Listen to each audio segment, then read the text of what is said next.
Shalom Bachaj, bonsoir, j'espère que vous allez bien, que Hachem vous protège, il vous donne la santé, la joie, la prospérité si Dieu veut. Alors, malheureusement, les cours de Torah, ils sont bien, mais il ne faut pas qu'on pense que pour soi-même, pour en profiter du cours. Vous savez que les gens aussi qui ont quitté ce monde, aussi veulent des cours à leur mémoire, bien sûr. Alors, Be'ezat Hashem, la liste elle est grande, et la liste des Refoua Shema elle est grande, mais on va les citer plus tard, Be'ezat Hashem. Pour le moment, on va parler plutôt, préparons Pessah ensemble dans la paix et la joie. Alors, c'est quoi préparons Pessah dans la paix et la joie? Vous savez, c'est deux thèmes. On va parler cette semaine, et si Dieu veut, on va parler la semaine prochaine encore de la suite, parce que Pessah, c'est Pessah. Alors, c'est quoi? Tout d'abord, je voudrais bien vous poser une question. C'est quoi la joie? Voilà, c'est tout. Voilà, c'est quoi la joie? Vous savez, on entend, je suis heureux, je suis content, super, mais c'est quoi la joie? Et c'est quoi la paix? Alors, il faut savoir une chose. La paix et la joie, ils vont ensemble. Vous savez, Hachamim, ils disent une phrase capitale extraordinaire. Ils disent, c'est qui est le riche? Celui qui est content de son sort. C'est capital. C'est quoi un riche et c'est quoi la joie? Le riche, je me rappelle ma jeunesse, lorsque j'étais au Maroc. Lorsque j'étais jeune à Essaouira. Je suis un garçon du Mellah. Vous savez, j'ai pas grandi dans un palais, j'ai grandi au Mellah. Mais le Mellah, c'était notre petit palais. On était tous là-bas, ensemble, unis. Il y avait les Juifs, les Arabes, les musulmans, les Marocains, pardon. On vivait. Eux, ils travaillaient pour nous, on travaillait pour eux, et c'était comme ça. On menait une vie extraordinaire ensemble. Et chacun, il savait c'est quoi Pessah. Les Marocains, ils savaient c'est quoi Pessah, ils se préparaient pour Pessah, pour apporter leurs marchandises à vendre pour les Juifs qui fêtent Pessah. Et c'était unique. Pessah à Essaouira, c'était unique. C'était vraiment la joie. Et pourtant, on n'était pas riches. Pourtant, on n'avait rien du tout. Vous savez, notre grande maison, la maison de Rabbi Haïm Pinto, elle a un pastafilelt. La petite rue s'appelle un pastafilelt, où il y avait la maison de Rabbi Haïm Pinto. C'était une maison immense et ma mère, ça lui prenait peut-être quelques heures pour cachériser la maison parce qu'il n'y avait rien. La maison était vide. Il n'y avait que des lits. Il y avait quoi? Il y avait une table, des chaises. Il n'y avait pas la cuisine. Je me rappelle encore, la cuisine, c'était quelques planchers, c'est tout, pour mettre quelques assiettes. Et même elle avait un carton caché. C'était mon père à la Shalom qui a porté, je me rappelle, avec j'ai oublié son nom, il s'appelle Haïm. Les deux, cette boîte-là, c'était quoi? C'était la vaisselle de Pessah. C'est quoi la vaisselle? Et puis deux marmites, c'est tout, quelques assiettes. Voilà. Aujourd'hui, pour cachériser la maison aujourd'hui, il faut une semaine entière, et à savoir.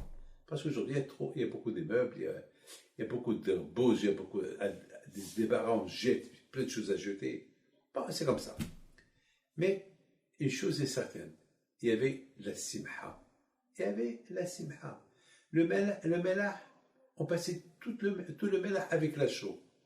On passait la peinture, tout le mélah. C'était même mon père à la Shalom. C'était unique. C'était quelque chose qu'aujourd'hui, les jeunes d'aujourd'hui ne peuvent pas imaginer c'est quoi Pessah. C'est quoi le Pessah de la joie. C'était même quelque chose de magnifique. Ça, c'est les choses que je ne peux jamais oublier. Mes amis, et Pessah, c'était une préparation. Et pourtant, mon père aussi, il avait un travail à faire à la maison.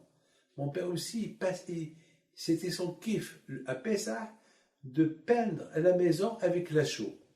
Avec cette peinture-là, la chaux. C'est comme ça. Il pouvait apporter quelqu'un qui l'aide. Non. Vous imaginez un tzaddik qui prend l'échelle, il va passer la peinture Mamash, il va prendre de pinceau, il va se salir, il va se laver, il va prendre. Il n'y avait pas de douche. On n'avait pas de douche. Il y avait une grande bassine, se laver dans la bassine, c'est tout, c'était ça. Mais on était heureux, on était contents. Il y avait une odeur, ce qu'on appelle l'odeur de Pessah. Il y avait l'odeur de Pessah. C'était quelque chose qu'on ne peut pas oublier. Il faut savoir une chose. Se préparer pour Pessah, vous savez, malheureusement, on s'est tellement habitué à passer les Pessah dans les hôtels, passer Pessah dans des voyages, une fois au Maroc, une fois en Tunisie, une fois enfin à Miami, une fois à gauche, à droite. On s'est tellement habitué à passer Pessah à gauche et à droite qu'aujourd'hui, à cause du Covid, depuis l'année dernière qu'on a passé, que chacun il a perdu son voyage, ses billets, tout a été de l'année dernière. Bon, c'est une année elle a été un peu spéciale cette année. C'était pas mamash machou, c'était pas quelque chose, il n'y avait pas la gaieté, il n'y avait pas. C'est vrai, on a chanté, on avait bébé lo yatsano mémé, on a chanté, on a fait la gada, mais c'était pas, il n'y avait pas les enfants, il n'y avait pas la famille, il n'y avait pas les petits-enfants.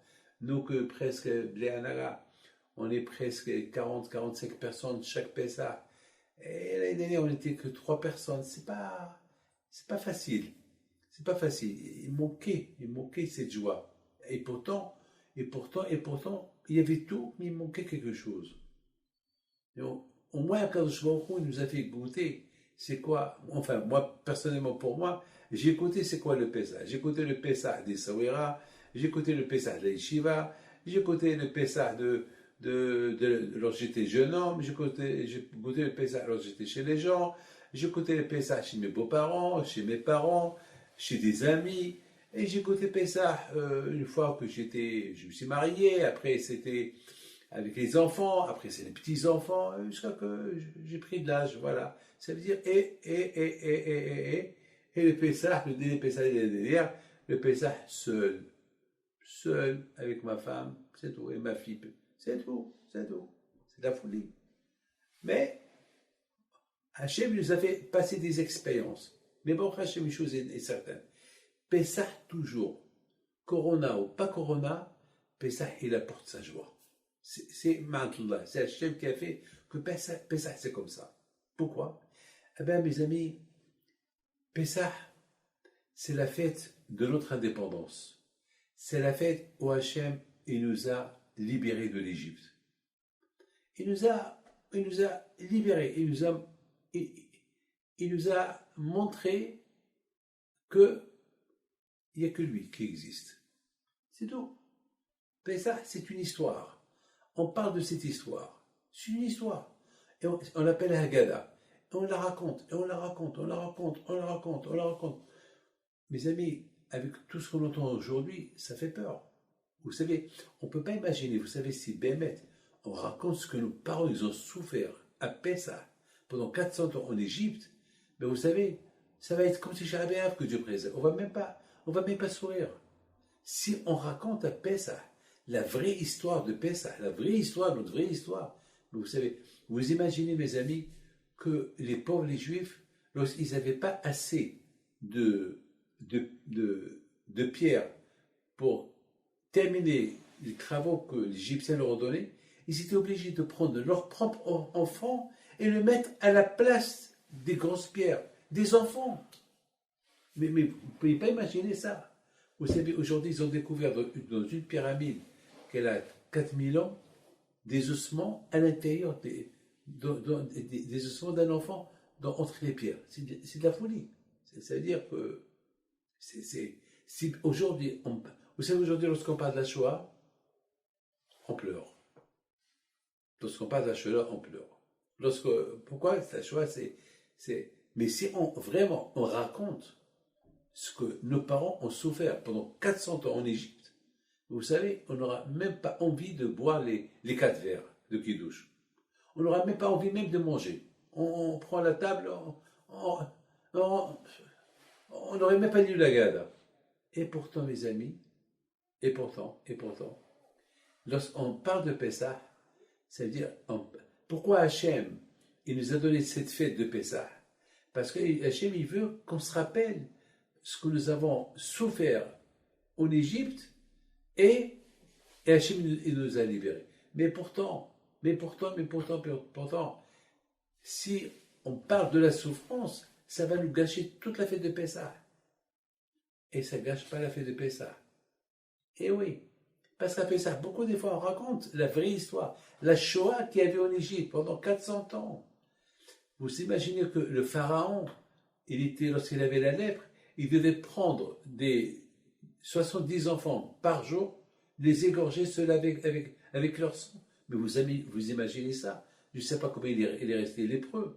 Peut-être il est resté lépreux quelques années. Vous imaginez combien des milliers d'enfants, et combien.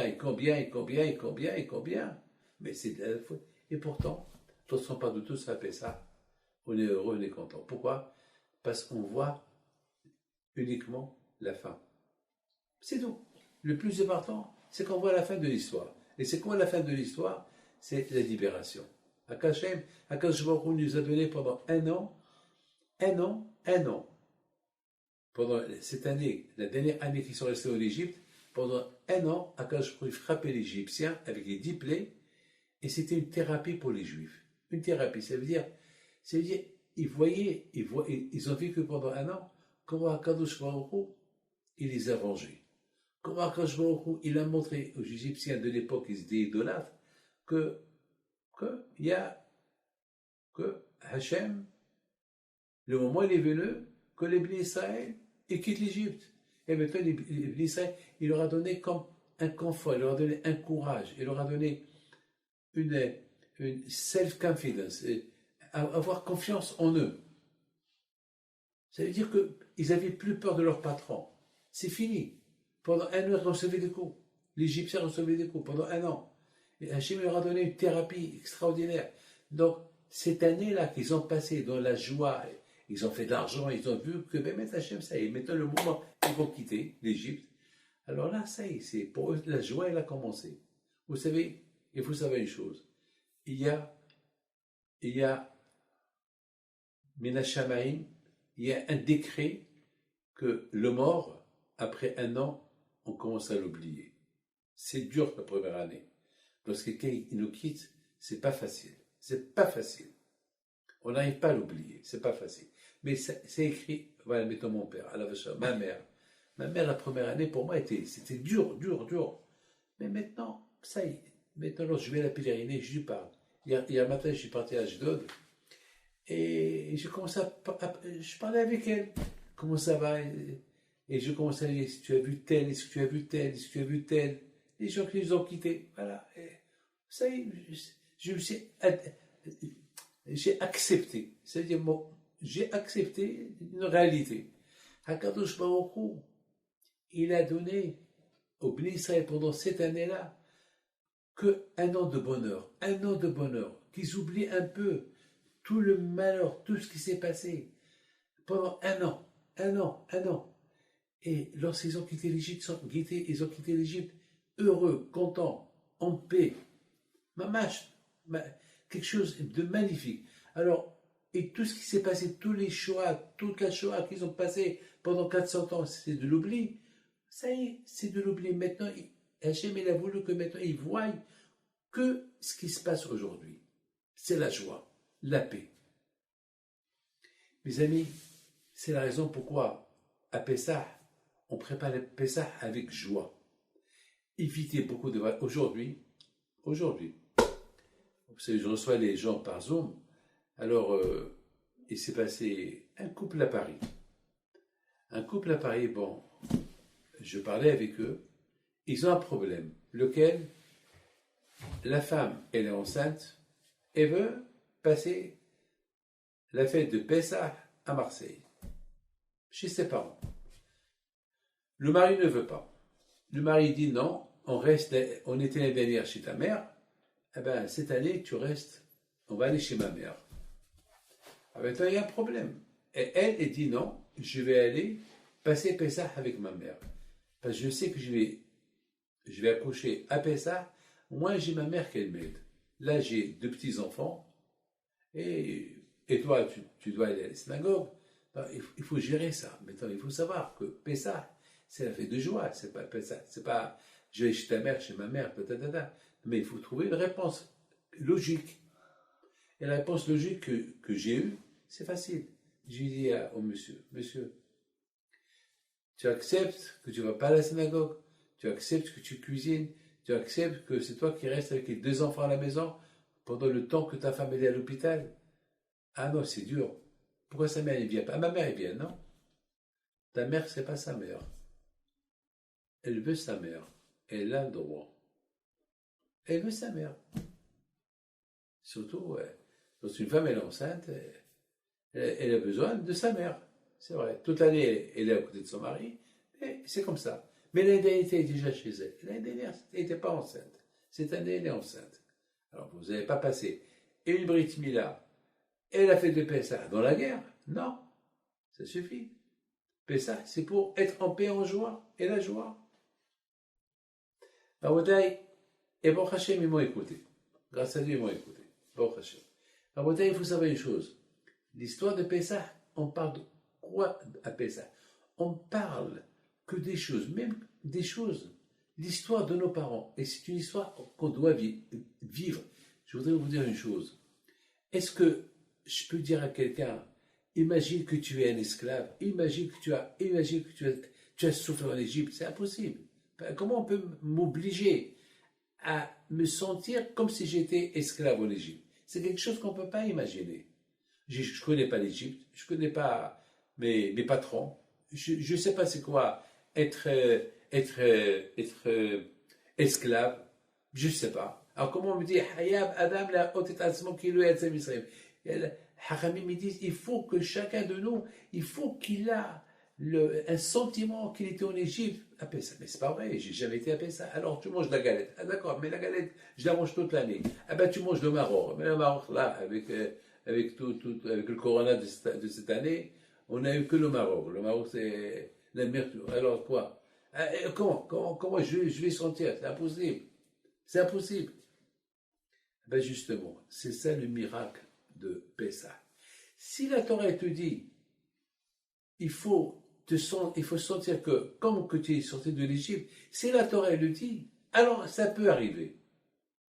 Je me rappelle, mon père, Alav Shalom, la façon comment il nous racontait la sortie de l'Égypte, vraiment, comme si on était en train de vivre la sortie de l'Égypte. Et je me rappelle, aussi il disait à ma mère, Madeleine, il disait, apporte, mettons, c'est l'heure de Dam, Tsefadea, alors on apportait un verre d'eau et un verre de jus de raisin, et mon père, il verse le jus de raisin et ma mère l'eau. Jamais j'oublierai ça. Jamais. C'est des images. On dirait qu'on était en train de vivre la sortie de l'Égypte. Vous savez, il y avait une fois Rabbi Haïm Pinto Alav Shalom, celui qui est enterré à Essaouira. Un jour, il a vu comment ça s'appelle, un juif de le Mellah à Essaouira en train de pleurer.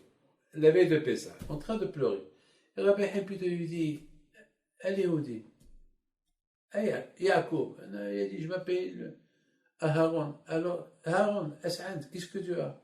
Il a dit, j'étais riche, je suis devenu pauvre. Qu'est-ce qui s'est passé? Quoi? Raconte-moi. Je vais vous raconter, même si je vous raconte, vous n'allez pas. C'est pas grave, raconte-moi. Dieu est grand, raconte-moi. Non, je ne peux pas. Tu sais quoi? Viens chez moi à la maison. Maintenant, voilà, j'habite là. Mais je te donne quelque chose à manger. Parce que ce soir, c'est Pessah. Et où tu passes Pessah? Je ne sais pas. Alors tu passes Pessah chez moi. Et Rabbi Haïm Pinto, il adorait avoir des invités chez lui. Passer la mitzvah, Kodir Finiti Verko, celui qui n'a pas mangé, il vient manger. Aujourd'hui, comment on peut manger aujourd'hui? Comment on peut inviter des invités pour venir manger? Comment on va inviter des familles? Et surtout, on voyage à gauche et à droite et on dit, on est des menteurs quand même, non? Alors le fait qu'on fait la tzedaka, on aide ceux qui distribuent des paniers de Pessah, alors comme si on a invité des invités. Vous savez, je vous pose une question. Est-ce que c'est mieux d'inviter les invités chez toi ou c'est mieux de leur prendre le manger chez eux? Ils ont tout. Et bien sûr, chacun il se sent mieux chez lui. Bien sûr. Ah ben voilà, c'est ça la mitzvah de Pessah. La mitzvah de Pessah, c'est de rendre tout le monde heureux. Que chacun, il a de quoi manger à Pessah. C'est très important. Mes amis, Rabbi Himpido l'invite à la maison. Il rentre à la maison. Et voilà, Rabotai, il lui dit, raconte-moi ton histoire. Il dit, voilà, je viens de Lisbonne et je devais aller en Angleterre. Et malheureusement, on devait faire un stop à Essaouira, le bateau. Et le bateau, il a été en collision avec, à côté, un rocher. Et malheureusement, le bateau, il a coulé. Et tout mon bien, il a coulé. Et voilà. Et en plus, je dois aller à Marrakech. Une fois que je retourne d'Angleterre, parce qu'à l'époque, il faisait le business, c'était comme ça, il voyait après il faisait le retour. Après, je devais retourner là, c'est la marchandise que j'ai achetée à Lisbonne, je vais la prendre en Angleterre, après je vais acheter l'Angleterre, et après je retourne à Essaouira ou à Safi, et de là-bas, je vais à Marrakech, et j'ai du bien qui appartient à une veuve. Parce que son mari, il est mort à Lisbonne, et ce qu'il avait, je dois lui prendre, j'ai tout perdu. Rabbi Himpido réfléchit. C'est pas de rigolade ce que je vous raconte. Hein. C'est des choses émettes, réelles. Hein. Rabbi Himpido réfléchit. Il dit à sa femme, Myriam, apporte la zlafa. En arabe, zlafa, ça veut dire oh là là, une bassie. Vous savez, je vous rappelle, les bassies qu'il y avait à Essaouira, on se douchait des grandes bassies. Jusqu'à maintenant, il y a. À l'époque, ils utilisaient pour laver le linge et se laver là-bas. Ouais, c'est comme ça. Avec de l'eau tiède, c'est comme ça. On se lavait 2 fois par semaine et c'était beaucoup. Donc, il a rempli avec de l'eau. Il a commencé à prier. Et il dit au monsieur, tu sais quoi? Voilà, regarde ce qui va se passer. Il y a tout ce que tu as perdu, il va flotter sur la bassine. Ce que tu trouves, tu le prends. Et soudainement, l'eau est devenue comme la mer et Rabbi Himpido Alav Shalom, il a regardé. Ah, c'est ma valise. Ah, c'est mes chaussures. Ah, c'est ça. Prends. À un moment donné, Rabbi Himpido lui dit, ça y est, tu as tout pris? Il lui a dit, ça y est, j'ai tout pris. Je pense que j'ai tout pris. Rabbi Himpido lui dit, réfléchis encore. Je pense, j'avais acheté un bijou pour ma femme. Je ne sais pas s'il est dans la valise. Il lui dit, écoute, tu ne peux pas voler parce que le reste, ça appartient à d'autres. Cherche ta valise. Après, c'est fini, tu peux rien reprendre. Il a trouvé le bijou dans la valise. Tout cela pour que une personne, elle passe Pessah dans la joie. Voilà, mes amis. Tout cela pour qu'une personne, elle passe Pessah dans la joie. HaKadosh Baruch Hu, il nous a promis l'île Shimorim hu l'Hashem. L'île Shimorim. La veille de Pessah, c'est Hachem, il fait la veillée. Nous, on fait la veillée à Oshana, on fait la veillée à Shavuot. Et Hachem, à Pessah, lui, il fait la veillée. Il veille. Et lorsque Hachem, il veille à Pessah, donc il veille toute l'année. Et c'est comme ça, mes amis. C'est comme ça. C'est comme ça. Pessah, c'est la bracha. Pessah, c'est l'histoire. Si la Torah te dit, raconte l'histoire, et tu vas sentir que tu étais comme si tu étais sorti de l'Égypte, ça va arriver, c'est comme ça. Et c'est comme ça, mes amis. C'est ça la Emouna. Et c'est la raison pourquoi à Pessah, c'est très important, même si vous voyagez là où vous voulez, mais moi, à Pessah, il faut faire quelque chose à la maison, il faut travailler, il faut nettoyer, il faut que vous sentez c'est quoi Pessah. Si vous allez à l'hôtel, bien sûr, vous allez sans faire quelque chose qui a une connexion avec Pessah, tu vas raconter l'histoire de Pessah. Très bien, mais c'est pas ça. Vous savez, moi, David Pinto, même que je voyageais à Pessah, là où j'allais, je passais la Bdikat Hametz à la maison. Ouais, maintenant que je suis à la maison, moi et ma femme, on fait Bdikat Hametz. On a de l'aide, on fait Bdikat Hametz, on travaille, et c'est magnifique. Alors, je sais qu'aujourd'hui, malheureusement, avec ce Covid, il y a beaucoup de gens qui sont dans la détresse, dans le chagrin, avec tout ce qu'ils ont pu passer. Ah, c'est délétant. C'est pas facile, Bémet, c'est pas facile. Mais il faut qu'ils sachent une chose. On peut pas, vous savez, il y a, avec le drame qui s'est passé à Lyon, à Villeurbanne, Zichrona Libracha, au Delia, Batester, Zichrona Libracha, c'est dur, hein, c'est dur. Une femme de 34 ans, la pauvre, elle a perdu sa mère il y a quelque temps, avec le Covid, et elle, la pauvre, elle est partie comme ça toute jeune. C'est pas facile, hein. Ah, il y a beaucoup de gens qui respectent. On m'a dit, il y a des gens qui disent, et pourquoi le bon Dieu il a fait ça, et pourquoi le bon Dieu. Mais à quoi, qu'est-ce qu'ils vont gagner avec ces phrases qu'ils disent, et pourquoi le bon Dieu a fait ça? Est-ce qu'on peut stopper le bon Dieu de faire ce qu'il veut? C'est lui le boss, c'est le patron. Alors oui, avec tout le prix qu'on a fait, alors, on a prié. Qu'est-ce qu'on peut faire? C'est Hachem, c'est lui qui sait. Vous savez, il n'y a que Hachem, il n'y a que Hachem qui sait ce qu'il fait. Il a ses raisons. Il y a quelqu'un qui me dit, mais c'est quoi la raison? Je lui dis, monsieur, je ne connais pas. Je ne connais pas. Tu veux savoir la raison? Il me dit, oui, je veux savoir la raison. Ah ben, si tu veux savoir la raison, ben, demande au bon Dieu qui te prend, et là-bas, tu lui demandes. Demande à lui. C'est tout. Il n'y a pas, c'est comme ça. Il y a des choses qu'on ne comprend pas. On ne comprend pas. Est-ce qu'il y a une raison? Les Juifs, avec tout ce que le bon Dieu leur a fait en Égypte, les miracles qu'ils ont fait, et après 40 jours, ils ont fait le veau d'or. Est-ce qu'on peut imaginer ça? Comment? Avec tous les miracles qu'ils ont vus, ils étaient en train de manger la manne. Ils ont vu la traversée de la mer, et après ils font un veau d'or, ils disent au veau d'or, c'est toi Dieu, l'idolâtrie, mais comment? Comment on comprend ça? On ne peut pas comprendre. Il y a des choses qu'on ne peut pas comprendre. Vous savez, la paracha de cette semaine, c'est écrit Vayakel, Moshe il a réuni Adat Béné Israël. C'est quoi Adat? Adat, ça veut dire tout le peuple. Mais le mot Adat, qui veut dire aussi Da'at. Da'at, c'est qui veut dire la Chokhma. C'est-à-dire que Moshe Rabbeinu la Vachon lui a dit, vous savez, mes chers amis, vous avez peur de la tête, vous avez peur de la Chokhma. Comment vous avez pu faire une chose? Où vous étiez? Où vous étiez?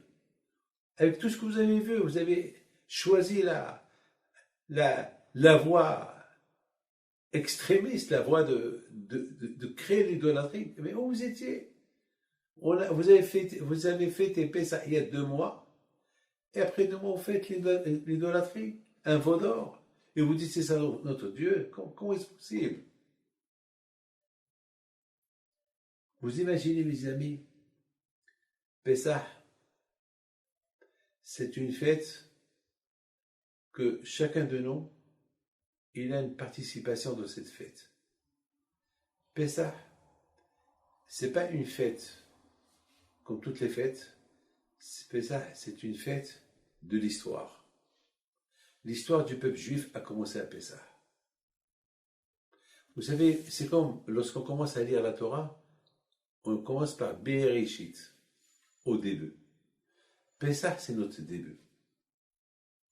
Et c'est un début extraordinaire. Vous savez, mes amis, je l'ai dit cette semaine, et je vous le répète à vous.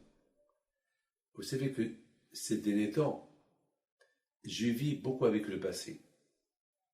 Aujourd'hui, je vis beaucoup avec le passé. Vous savez, presque, aujourd'hui, c'est la première fois, en un an et 2 mois, que je suis parti de ma grande synagogue à Ashdod. Elle était pleine. J'ai donné un cours de Torah. Ça fait 1 an et 2 mois, je n'ai pas donné de cours de Torah à la synagogue. Et il y avait un monde fou. On va voir que tout le monde presque a passé le corona. Et tout le monde est vacciné. Donc, a priori, il n'y a pas de problème. Mais malgré tout, j'ai insisté qu'ils mettent les masques. Je vous donne la parole d'honneur. Vous savez à quoi je me sentais pendant ces moments-là que je voyais tout le monde. La synagogue de 500 personnes, et parce que c'est les élections d'Israël, et moi je supporte Chasse, de Rav Odia Youssef Alav Shalom, qu'il a installé, Baruch Hashem, le parti de Chasse. Donc il y avait là-bas des députés, il y avait là-bas M. Taïb qui représente les Français en Israël, et accompagné mes amis, je vois tout le monde avec le masque. Vous savez ce que j'ai fait? J'ai enlevé mon masque. Et j'ai dit à tout le monde, vous restez avec le masque. Moi, je l'enlève. Mais vous restez avec le masque. Mais j'étais bien loin d'eux. Il y avait près de 10 mètres d'espace entre moi et eux. Bon, parce que je ne pouvais pas parler avec le masque. C'était impossible. Vous savez, quelle phrase j'ai dit? Merci Hachem qu'on est là. Merci Hachem qu'on est là. C'est là où j'ai réalisé, parce qu'il y avait pas mal de gens qui nous ont quittés cette année avec le Covid, que malheureusement ils ne pouvaient pas être avec nous à la synagogue. Ils sont partis. J'ai dit, bon, c'est vrai, il manque tel, il manque tel, il manque tel, il manque tel, il manque tel. Mais sur 100%, et après 99,99, on est encore là. Et il faut dire merci à Kadosh Baruch Hu. Et respirer. Ah, comme c'est beau. Gratuit. On ne paye pas. Il n'y a pas d'oxygène, il n'y a pas de bouteille, il n'y a rien. Merci à Kadosh Baruch Hu. Vous n'avez aucune imagination. La joie que, j'ai dit merci à Hachem, que la vie, elle commence à redevenir normale. Ça fait un an et 2 mois, je ne pouvais pas m'imaginer. Je crois que j'ai perdu l'habitude de sortir dehors. Et là, je me vois avec un monde fou. Baruch Hashem, c'est Pessah. Merci à Kadosh Baruch Hu. Merci Hachem. Mais mes amis, on fait un bilan. Vous savez pourquoi? Qu'est-ce qu'on a gagné pendant ce virus de Covid, ce corona-là? Ce qu'on a gagné, c'est Baruch Hashem. Il y a Ahdout, il y a l'unité. Il y a Ahdout. Lorsqu'on entend quelqu'un qui est malade, on a de la peine pour lui, on va l'aider. Vous savez, ici en Israël, il y a une équipe qui cherche les maisons où il y a des vieux. Ils font tout pour leur raconter des histoires, pour voir qu'ils ont besoin. Parce qu'il y a beaucoup de vieux qui sont des pauvres abandonnés à cause du confinement. Il y a des groupes partout, des groupes religieux, des groupes qui ne sont pas religieux. Mais c'est extraordinaire. Vous savez, Rabotai, je vous raconte une belle histoire. Et c'est quelqu'un qui me l'a raconté hier. Il me l'a raconté aujourd'hui, pardon. Aujourd'hui, il me l'a raconté. C'est quelqu'un m'a raconté que ça s'est passé une histoire que un jour, une personne elle a quitté ce monde. Et il arrive là-haut, et ils l'ont jugé. C'est un grand rabbin qui a raconté cette histoire, mais ce monsieur-là, il a écouté d'un grand rabbin, ce rabbin, il a écouté d'un grand rabbin. C'est une histoire, mais elle est belle. Il va, bon, bien sûr qu'ils l'ont jugé. Et ils lui ont dit, bon, maintenant, il faut que tu vas voir le juge. Bon, il va pour voir le juge, il voit. C'était loin, il fallait marcher beaucoup. Il ne sait pas comment faire. Il voit un chariot qui passe, un grand chargement. Il dit, ça vous dérange pas de m'accompagner là-bas? Bon, allez, monte. Qu'est-ce que je peux savoir? Qu'est-ce que tu as dans ce chariot? Je vois des choses, mais je vois sans voir. Il dit, ça c'est toutes les fautes que tu as fait. Mais il y a des milliers de chariots derrière moi. Tout ça, ouais,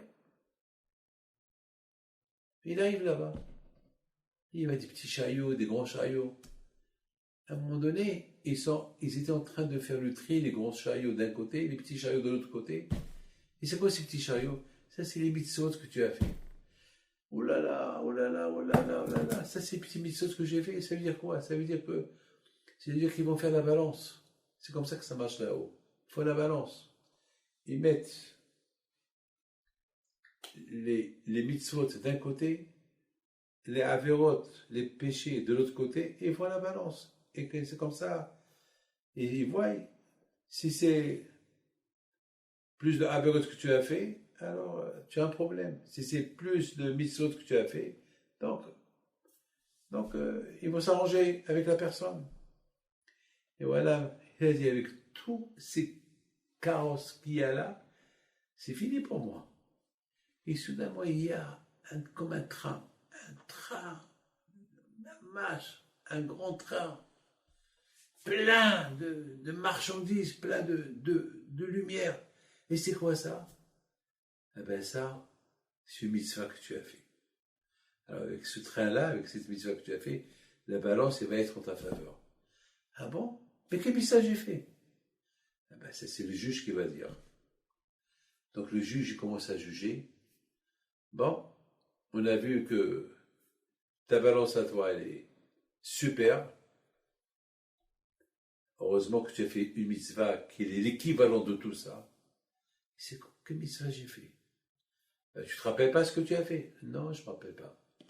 Eh ben, la mitzvah que tu as fait, c'est que une fois tu devais aller pour acheter les galettes de Pessah, et il y avait une femme, la pauvre, qu'elle a brûlé les galettes, parce qu'à l'époque, ils faisaient les galettes dans les fours.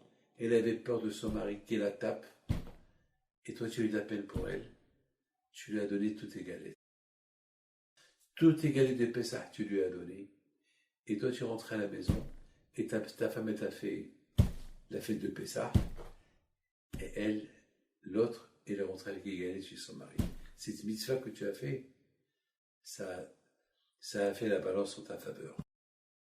Mes amis, c'est ça, ce que chacun de nous, il doit espérer un jour, après 120 ans. C'est ça, Pessah. Mes amis, je voudrais vous dire une chose. Je vais parole d'honneur à Hachem. Le monsieur, il est en train de m'écouter. Il s'appelle Benjo. Je ne peux pas dire son nom de famille. Ça fait 2 semaines qu'il devait venir me voir. 2 semaines. Et chaque fois, il reporte, jusqu'à hier. Et hier, vous savez, aujourd'hui, je devais aller à Ashdod. Aujourd'hui, je devais prendre avec moi une somme d'argent pour la yeshiva. Mais il me manquait 26 000 shekels. Il me manquait 26 000 shekels. Bon, j'ai dit, d'ici demain, Dieu est grand. Moi, je joue avec le bon Dieu. Vous savez, c'est Pessah. Pessah, Akadosh Baruch Hu, il donne, c'est tout. C'est tout. Et soudainement, il y a un autre qui vient, Rabbi David, vous savez que c'est pas que 26 000 shekels que vous avez besoin, mais tu as besoin pour les avrichim là-bas qui vont se marier, et à qui tu as promis des costumes, encore, c'est 26 000.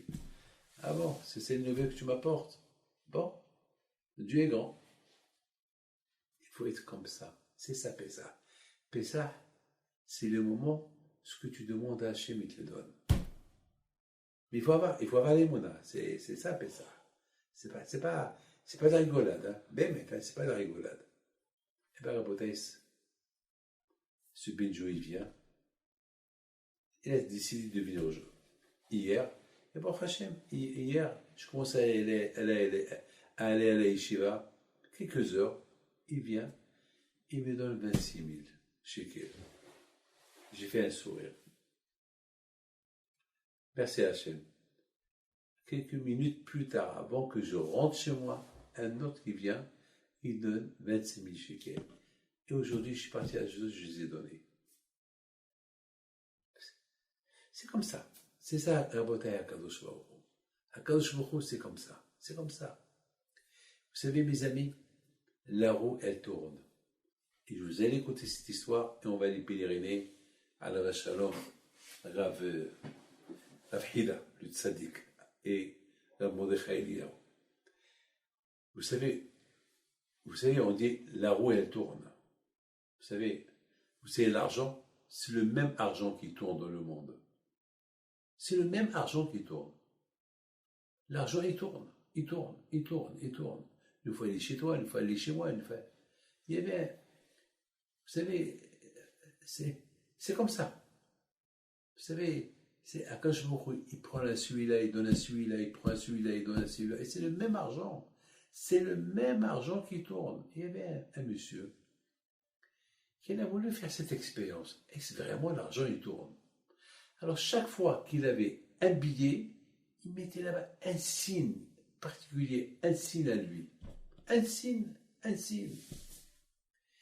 Et il voit que de temps en temps, il y a ce billet-là qui retournait chez lui. Il a fait un sourire. Alors, il a fait encore un petit signe là-bas à côté. Pour voir est-ce que encore ce billet-là va retourner chez lui. Et dans la vie, c'est comme ça. Et bon, Hachem, le temps est passé.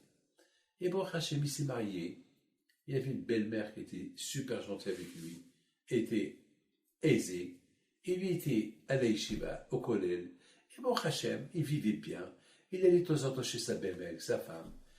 Et un jour, lui et sa femme, ils étaient chez la belle-mère, ils ont mangé le repas de midi. La belle-mère, elle reçoit un coup de téléphone. Une copine, une amie à elle, elle lui dit, tu sais qu'il y a une vente des robes, etc. Si tu veux venir à cette vente.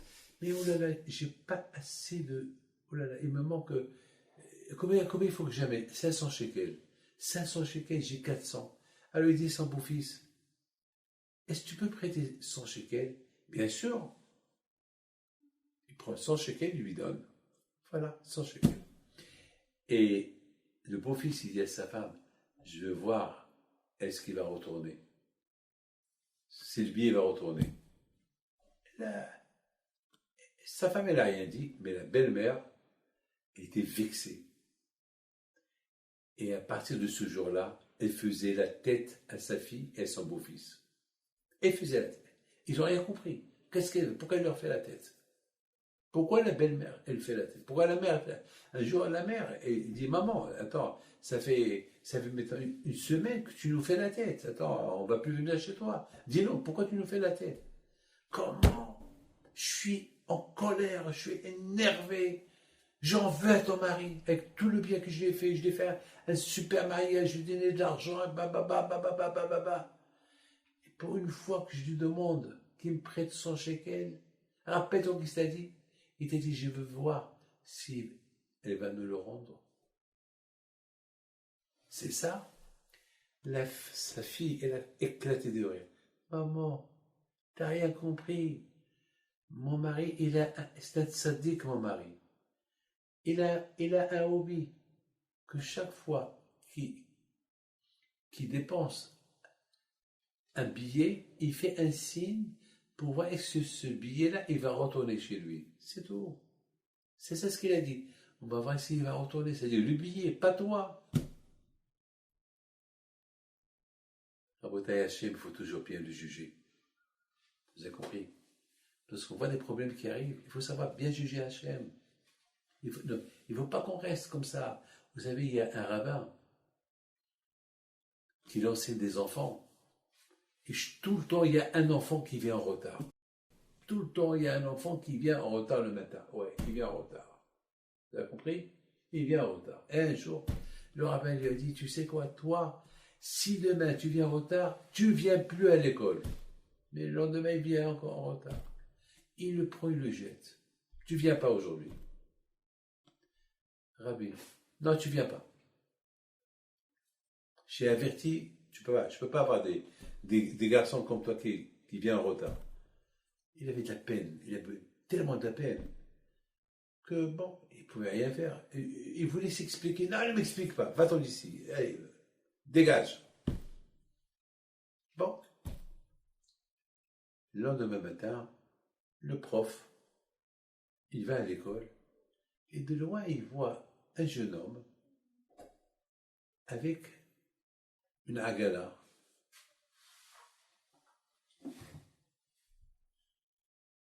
une poussette, pas une poussette, des infirmes. Il dit, mais ce garçon, je le connais. Il traverse, il va vers lui. Il dit, mais c'est toi, Moshe. C'est toi que je t'ai jeté hier de l'école. Je lui dis, ne viens plus. Oui. Il dit, c'est qui cette femme? C'est ma mère. C'est ta mère? Je suis désolé. Je ne savais pas. Et où tu l'amènes? Ben, chaque matin, je suis le seul. Tu sais, vous savez que mon père, il est mort. Et j'ai que ma mère. Et ma mère, elle est paralysée depuis la mort de mon père, elle est paralysée. Donc chaque matin, j'ai fait un tour. Elle veut. C'est ma mère. Elle est veuve. Donc chaque matin, et c'est pour ça toujours j'arrive tard à l'école. Parce que je ne peux pas faire du mal à ma mère. Déjà, elle est seule. Je t'en prie, tu m'excuses, je t'ai mal jugé. Je t'ai mal jugé. Excuse-moi. À partir de maintenant, tu viens quand tu veux. Non, je viendrai. J'ai que ça. Je suis obligé. Il n'y a personne. Il y a mes deux frères, ils sont mariés. Ils ne sont pas là. Donc, je suis le seul qui tourne, qui fait un tour à ma mère. Jugez bien Kadosh Baruch Hu. Il ne faut pas croire à Hashem, il sait ce qu'il fait. Vous savez, lorsqu'il quitte ce monde, la première chose qu'on dit aux enfants, déchire le vêtement. Pourquoi? Parce que parfois c'est dur pour les enfants d'accepter la mort de leur père.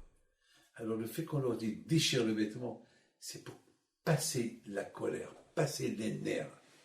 Et on leur dit, disent, Hachem c'est un bon juge. C'est comme ça, il faut savoir juger bien Akadosh Baruch Hu. Akadosh Baruch Hu, je sais, on a des problèmes, on vit avec des problèmes. On voit ce qui se passe, combien des familles ce Pessah, ils vont le passer avec tous les problèmes qu'ils ont eu. Mais il ne faut pas. Pessah ou l'Hachem. Pessah, il appartient à Kadosh Baruch Hu. Il faut être content, il faut être heureux. Il faut accepter ce qu'a Kadosh Baruch Hu. Il faut juger à Kadosh Baruch Hu. Celui qui juge bien Kadosh Baruch Hu, alors Kadosh Baruch Hu aussi le juge bien. Hachem, il sait. On dit Baruch Dayan. Dayan, ça veut dire le juge. Hachem, c'est un juge qui est émet, qui est vrai. Mes amis, maintenant, on va aller pèleriner à Alav Shalom, le grand tzaddik Afhida. Afhida, qu'il était, il s'appelle Rabbi David Haïm Yosef Azoulay. Afhida Alav Shalom. Ils l'ont transporté de l'Italie ou de la Turquie, j'ai peur que je me trompe. Ils l'ont emmené en Israël il y a quelques années. Ils ont trouvé sa tombe intacte. Il a écrit presque 200 livres de Torah. Il était au Vatican, parce qu'il savait que là-bas au Vatican, il y a là-bas une grande bibliothèque et tellement, parce qu'il était très intelligent, Afhida. Donc le pape de l'époque, il l'a invité. Il a kiffé avec lui, parce que lui, Afhida, était très, très, très instruit dans tout ce qui est, bien sûr, Torah, l'astrologie, tout, les religions, tout. Il savait tout sur le christianisme, sur l'islam, il était un homme d'histoire, il connaissait tout. Lui, il écrit plein de livres, mot à mot, il avait une tête comme un ordinateur, comme un film. Il voit et il écrit. Il retient tout par cœur. Et il y a quelque temps, ils l'ont transporté de l'Italie ici en Israël. Et vous savez que à un moment donné, la Hevra Kadisha, ils avaient un problème, ils n'arrivaient pas à le toucher. Tout celui qui le touchait, il tombait. Donc, il y avait Rab Mordechai Eliyahu Alav Shalom, qui est enterré à côté de lui, le voilà, qu'il était le grand rabbin d'Israël. Voilà sa tombe. C'est la folie, hein. Il est enterré à côté de lui. ben, c'est lui qui a pris le risque de s'occuper, de creuser la tombe et s'occuper de lui, l'enterrer. Et puisque c'est lui qui l'a enterré, alors il est enterré à côté de Rav Hida. C'était son souhait. Le caveau des tzadikim, après leur mort. Alors, Ezat Hashem, le zéro de ces tzadikim, une fois chez les pour Baruch Maurice Moshe, Ben Marie Myriam, Moshe Ben Alize, Amar, Hannah Bat Myriam Amar, Michal Bat Simcha, David Ben Rachel Katan du Brésil, Reuven Ben Zohra, Noé Myriam Bat Naomi, Jacques Ben David Rosner, que Hachem leur envoie une fois chez les ainsi à tous les malades. Et bien sûr, à la mémoire de cette jeune fille, la pauvre, jeune femme, pardon, la fille de mon ami M. Marciano, de Malherbe, Villeurbanne. Ah, le monde entier a prié pour elle. Elle a été accouchée. Bon, elle est à côté d'Hachem. On n'a pas le droit de se poser des questions. Qui peut poser des questions à Dieu? Personne. Et celui qui pose des questions, il va gagner quoi? Alors, il va devenir quoi? Athée? Alors, il est athée. Alors, il a perdu. Il a encore plus perdu. Non, il faut savoir accepter, c'est tout. C'est pas facile. Si le père de la fille, il a accepté, et le décès de sa femme, et le décès de sa fille, qui sommes-nous pour dire pourquoi Dieu a fait? Écoute, on va voir le père, comment il est. Il a accepté. Il sait. C'est dur pour lui, le pauvre. Mais qu'est-ce qu'il peut faire? Il ne peut rien faire. Alors, à la mémoire d'Odélia Batista Derry, Aïda, qui était une femme tzadékette de Paris, Aïda Bat Mazal Cohen, avec Meir Cohen, Alav Shalom. Cette femme Aïda, au bout des années, lorsque je suis allé au Maroc, j'allais chez elle. Et elle a hébergé mon frère, Rabbi Abraham, pendant 1 an et demi, chez elle, à la maison. Une tzadékette. Et bien sûr, mon ami, Alav Shalom, Rabbi Mordechai Ben Freha Knafo, d'un Salomon Ben Yaakov Assouline, aussi de Lyon, que Dieu repose son âme en paix. Foutounim Souda Bat Hana Aouzi. Aïe aïe aïe. Abraham Ben Yahish Mouyal, Albert Abraham Lasri Alav Shalom, Juste Rivka Bat Phoebe, Shimon Israël Ben Altetzion, Flora Freha Bat Aziza Benita, et la tzadékette, la femme de Rabbi Shalom Abehsera, le grand tzaddik de Marseille, eh ben, elle aussi nous a quittés. Rachel Bat Freha, Abou Hatzera, Zechona Libracha. Alors le zéro de cette tzadikim, de Rav Hida, Alav Shalom, que je vous protège, je vous donne à vous tous la santé, Barchabat Slaha, Briout. Préparez-vous bien pour Pessah. Soyez heureux, soyez contents pour Pessah. Préparez,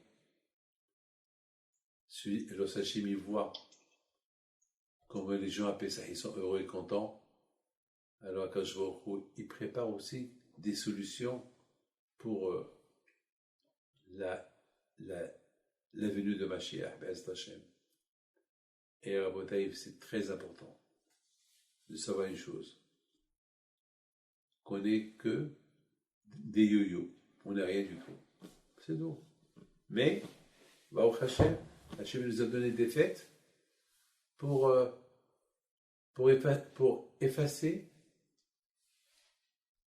des fêtes de joie pour effacer la tristesse. On ne peut pas être heureux si on n'est pas en paix. La paix, c'est la joie. La joie, c'est la paix. Il y a quelqu'un qui m'a appelé tout à l'heure, il a un souci. Il ne sait pas si sa femme le trompe. Alors, je me dis, écoute-moi.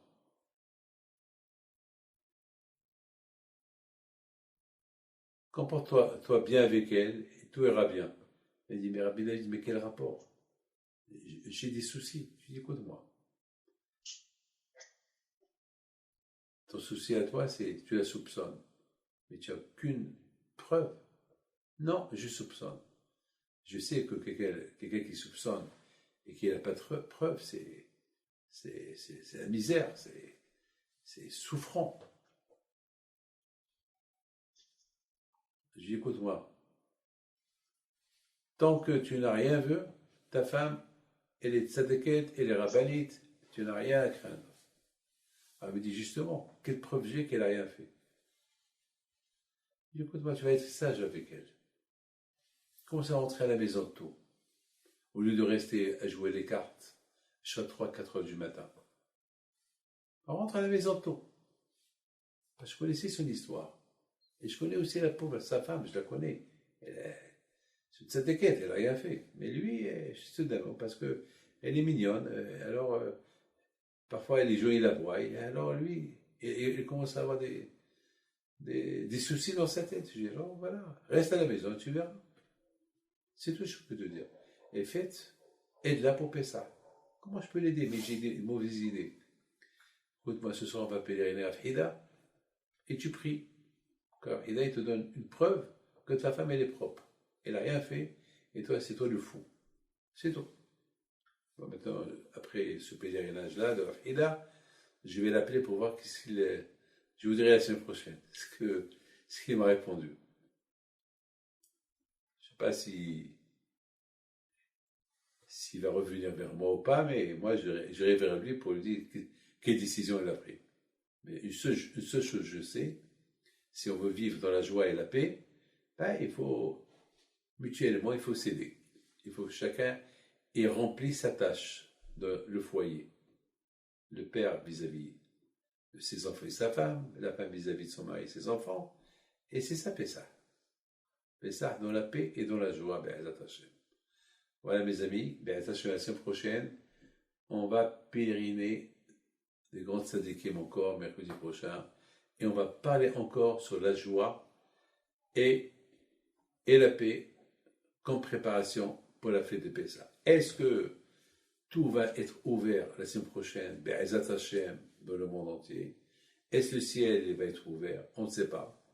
Mais le plus important, c'est qu'on passera, Be'ezat Hashem tous, une bonne fête de Pessah. Que le bon Dieu protège. Yevaïcha Adonai v'yishmerecha, Ya'er Adonai panav elecha v'choneka, Yisa Adonai panav elecha v'simcha shalom, V'samu shmei ben Israël v'nevachem. Répétez à tous après moi. Ana Adonai Hoshi Ana. Ana Adonai Hoshiana. Ana Adonai Hoshi Ana. Ana Adonai Hoshiana. Ana Adonai Yatzlechana. Ana Adonai Yatzlechana. Ana Adonai Yatzlechana. Ana Adonai Yatzlechana. Ce qui veut dire Hachem l'Éternel protège-nous. Hachem l'Éternel protège-nous.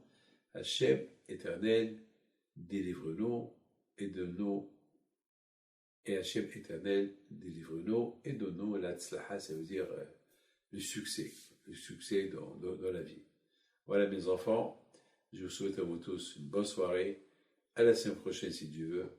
N'oubliez pas que chaque matin, il y a des petits cours de Torah 5, 6, 7, hors taxe, voilà. Et là, avec les d'Hachem, on verra tous Mashiach avant Pessah. Amen. Ah, vous savez, j'ai oublié de vous dire, il y a quelqu'un qui n'est pas, quelqu'un qui habite en Afrique, qui voit chaque semaine les cours. Ben, il s'appelle Abraham. Je sais pas, il s'est donné, il n'est pas juif, mais il s'appelle Abraham. C'est un Africain que chaque mercredi soir, il est là, il voit. Et un jour, j'ai pris le téléphone et il a sonné, il me dit, est-ce que je peux savoir c'est quoi? Comme ça, il me dit, je peux savoir c'est quoi l'idée de venir pèleriner les tzadikim.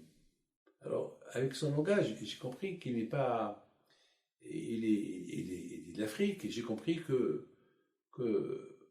il veut savoir. Alors, j'ai commencé à lui expliquer. Je lui dis, pèleriner les tzadikim, c'est pas de l'idolâtrie.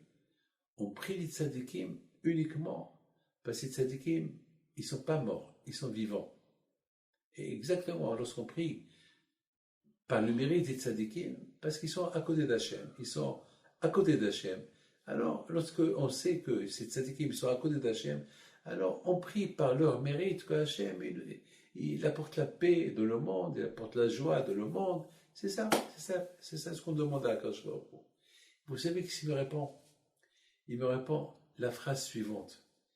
Il me dit, vous savez que une fois, lorsque vous avez pèleriné un saint, un de vos saints, quelque part au Maroc, eh ben, j'ai vu de la lumière. Je dis à mon fils, si tu as vu, bon, je ne vais rien te dire, mais il me dit, je vous donne pardonne, j'ai vu. Je dis, bon, je vous crois, moi, ce que vous me dites, je crois. Mes amis, n'oubliez pas que, les élections d'Israël, je sais qu'il y a beaucoup qui me regardent, qui sont d'Israël, il y a ceux qui sont en France, mais n'oubliez pas, vous avez toujours la famille quelque part en Israël, de leur conseiller de voter pour le parti des Sfaradim qui s'appelle Shas. Qu'Hachem vous protège, et Bisrot Kabehim Pinto, et Maran Arab Ovadia Yosef Alaba Shalom, il vous protège, Amen Keratzon. Merci, bonsoir, Shabbat Shalom.